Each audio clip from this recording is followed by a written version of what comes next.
ಪರ್ಷಿಯಾದ ಒಂದು ಸಣ್ಣ ಪಟ್ಟಣದಲ್ಲಿ ಅಲಿಬಾಬಾ ಮತ್ತು ಕಾಸಿಮ ಎಂಬ ಇಬ್ಬರು ಸಹೋದರರಿದ್ದರು. ಕಾಸಿಮ ಒಬ್ಬ ಶ್ರೀಮಂತ ವ್ಯಾಪಾರಿಯ ಮಗಳನ್ನು ಮದುವೆಯಾಗಿ ಸುಖವಾಗಿದ್ದನು. ಆದರೆ ಅಲಿಬಾಬಾ ಅತ್ಯಂತ ಬಡವನಾಗಿದ್ದನು. ಪ್ರತಿದಿನ ಕಾಡಿಗೆ ಹೋಗಿ ಕಟ್ಟಿಗೆ ಕಡಿದು ಅದನ್ನು ತನ್ನ 3 ಕತ್ತೆಗಳ ಮೇಲೆ ಹೇರಿಕೊಂಡು ಬಂದು ಮಾರಿ ಜೀವನ ಸಾಗಿಸುತ್ತಿದ್ದನು.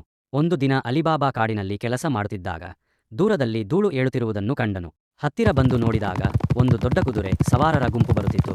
ಹೆದರಿದ ಅಲಿಬಾಬಾ ತನ್ನ ಕತ್ತೆಗಳನ್ನು ಮರೆಮಾಚಿ ತಾನು ಒಂದು ದಟ್ಟವಾದ ಮರದ ಮೇಲೆ ಏರಿ ಅವರು 40 ಮಂದಿ ಕಳ್ಳರಾಗಿದ್ರು.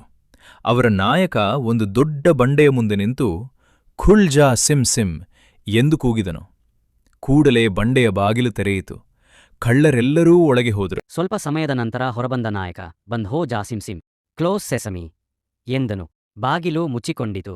ಕಳ್ಳರು ಹೊರಟು ಹೋದರು. ಕುತೂಹಲ ತಡೆಯಲಾರದೆ ಅಲಿಬಾಬಾ ಮರದಿಂದ ಇಳಿದು ಬಂಡೆಯ ಮುಂದೆ ನಿಂತು ಅದೇ ಮಂತ್ರವನ್ನು ಹೇಳಿದನು. ಬಾಗಿಲು ತೆರೆಯಿತು. ಒಳಗಡೆ ರಾಶಿ ರಾಶಿ ಚಿನ್ನದ ನಾಣ್ಯಗಳು, ಬೆಳ್ಳಿ, ಮುತ್ತುರತ್ನಗಳು ಮತ್ತು ಬೆಲೆಬಾಳುವ ರೇಷ್ಮೆ ಬಟ್ಟೆಗಳಿದ್ದವು. ಅಲಿಬಾಬಾ ತನ್ನ ಕತ್ತೆಗಳ ಮೇಲೆ ಹೊರಲಾರದಷ್ಟು ಚಿನ್ನದ ನಾಣ್ಯಗಳ ಚೀಲಗಳನ್ನು ತುಂಬಿಕೊಂಡು ಮನೆಗೆ ಬಂದನು. ಅಲಿಬಾಬಾ ತನ್ನ ಪತ್ನಿಯ ಬಳಿ ವಿಷಯ ತಿಳಿಸಿದನು. ಚಿನ್ನವನ್ನು ಅಳೆಯಲು ಕಾಸಿಮನ ಮನೆಯಿಂದ ಅಳತೆ ಪಾತ್ರೆಯನ್ನು ತಂದರು. ಕಾಸಿಮನ ಪತ್ನಿ ಪಾತ್ರೆಯ ತಳಕ್ಕೆ ಸ್ವಲ್ಪ ಮೇಣ ಹಚ್ಚಿದ್ದಳು. ಪಾತ್ರೆ ವಾಪಸ್ ಬಂದಾಗ ಅದಕ್ಕೆ ಒಂದು ಚಿನ್ನದ ನಾಣ್ಯ ಅಂಟಿಕೊಂಡಿತ್ತು. ಇದನ್ನು ಕಂಡು ಕಾಸಿಮ ಅಲಿಬಾಬಾನನ್ನು ಬೆದರಿಸಿ ರಹಸ್ಯವನ್ನು ತಿಳಿದುಕೊಂಡನು. ಮರುದಿನ ಕಾಸಿಮ 10 ಕತ್ತೆಗಳೊಂದಿಗೆ ಗುಹೆಗೆ ಹೋದನು.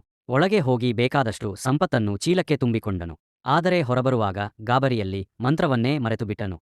ತೆರೆ ಸಿರಿಧಾನ್ಯವೇ, ತೆರೆ ಬಾರ್ಲಿಯೇ ಎಂದು ಏನೇನೋ ಅರಚಿದರೂ ಬಾಗಿಲು ತೆರೆಯಲಿಲ್ಲ. ಅಷ್ಟರಲ್ಲಿ ಬಂದ ಕಳ್ಳರು ಕಾಸಿಮನನ್ನು ಕೊಂದು ಹಾಕಿದರು. ಕಾಸಿಮ ಮನೆಗೆ ಬಾರದಿರುವುದನ್ನು ಕಂಡು ಅಲಿಬಾಬಾ ಗುಹೆಗೆ ಹೋಗಿ ಅವನ ಶವವನ್ನು ಗೌರವಯುತವಾಗಿ ತಂದನು. ಕಾಸಿಮನ ಮನೆಯಲ್ಲಿ ಕೆಲಸ ಮಾಡುತ್ತಿದ್ದ ಮೋರ್ಜಿಯಾನಾ ಎಂಬಾಕೆ ಅತ್ಯಂತ ಚಾಣಾಕ್ಷ ಹುಡುಗಿ. ಕಾಸಿಮನ ಸಾವು ಯಾರಿಗೂ ತಿಳಿಯದಂತೆ ಅವಳು ಉಪಾಯ ಮಾಡಿದಳು. ಆದರೆ ಗುಹೆಯಿಂದ ಶವ ಕಣ್ಮರೆಯಾದುದನ್ನು ಕಂಡು ಕಳ್ಳರಿಗೆ ಯಾರೋ ತಮ್ಮ ರಹಸ್ಯ ತಿಳಿದಿದ್ದಾರೆ ಎಂದು ಖಚಿತವಾಯಿತು. ಅವರು ಅಲಿಬಾಬಾನನ್ನು ಹುಡುಕುತ್ತಾ ಬಂದರು.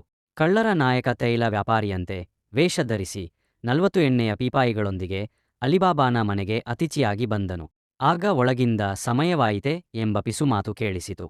ತಕ್ಷಣ ಪರಿಸ್ಥಿತಿಯನ್ನು ಅರ್ಥಮಾಡಿಕೊಂಡ ಅವಳು ಇನ್ನೂ ಇಲ್ಲ ಎಂದು ಉತ್ತರಿಸಿ ದೊಡ್ಡ ಹಂಡೆಯಲ್ಲಿ ಎಣ್ಣೆಯನ್ನು ಕುದಿಸಿ ಪ್ರತಿ ಪೀಪಾಯಿಯೊಳಗೆ ಸುರಿದು ಎಲ್ಲಾ ಕಳ್ಳರನ್ನು ಸಂಹರಿಸಿದಳು.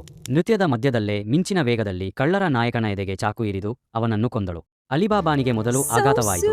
ಆದರೆ ಮೋರ್ಜಿಯಾನಾ ಅವನ ಸೊಂಟದಲ್ಲಿದ್ದ ಕತ್ತಿಯನ್ನು ತೋರಿಸಿ ಇವನೇ ಕಳ್ಳರ ನಾಯಕ ಎಂದು ಸಾಬೀತುಪಡಿಸಿದಳು. ಅಲಿಬಾಬಾ ಅವಳ ಬುದ್ಧಿವಂತಿಕೆಗೆ ಮೆಚ್ಚಿ ತನ್ನ ಮಗನಿಗೆ ಅವಳನ್ನು ವಿವಾಹ ಮಾಡಿಕೊಟ್ಟನು.